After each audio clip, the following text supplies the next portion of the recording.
going on YouTube? Just wanted to share a cool application of the NDI plugin through OBS that I had thought of. Maybe somebody else has thought of this as well, but I figured I'd make a quick video about it and share. So we all know about the NDI plugin. Basically, you can have OBS running on one computer, have the plugin broadcasting and recording that screen, and then send it over to another computer over your network that has OBS open and is the receiving end of that. And that way you can offload the work from the recording computer of encoding and stuff and send it to another. So I use this application. I've been trying to get my Windows VM running on my UnRaid server for the longest time, and finally did. Got a GPU pass through my 1070, and so yeah, I finally got the OBS stuff set up. So I'm going to show you quick what that looks like. So here we are at the UnRaid dashboard here. So my VM is running. We'll minimize that and go into the VM. You can see here I'm just remoted in using Windows Remote Desktop. I found that to be the best tool. I tried Parsec for a while, but it wouldn't let me approve to log in. So anyhow, pretty happy with that. So we're just gonna add our NDI source.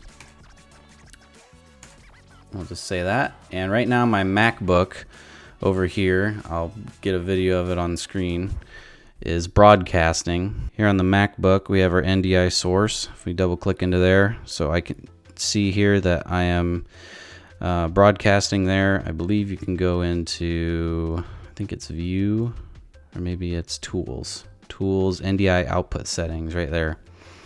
And so you can see that we are the main output basically. Now I can just grab the MacBook. There it pops up on the network. Do all your fun settings if you want and hit OK. And it should pop up here in a second. There we go. So now I got my MacBook output. So I can swipe over to my desktop. Looks like it's glitching here for a second.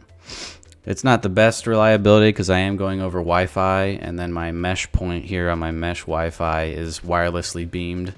But once I have Ethernet run through the house, it'll be a lot more reliable. So you can see everything's pretty quickly, pretty easily passed right through. So I plan to use this for maybe some 3D print live streams. I can pass through the Raspberry Pi and just beam it right to the server and have that do all the encoding and overlays and yada yada yada. So that'll be really cool, and I'm really excited for that. So if you like the video, drop a like, maybe a subscribe if you feel so inclined, and thanks for watching.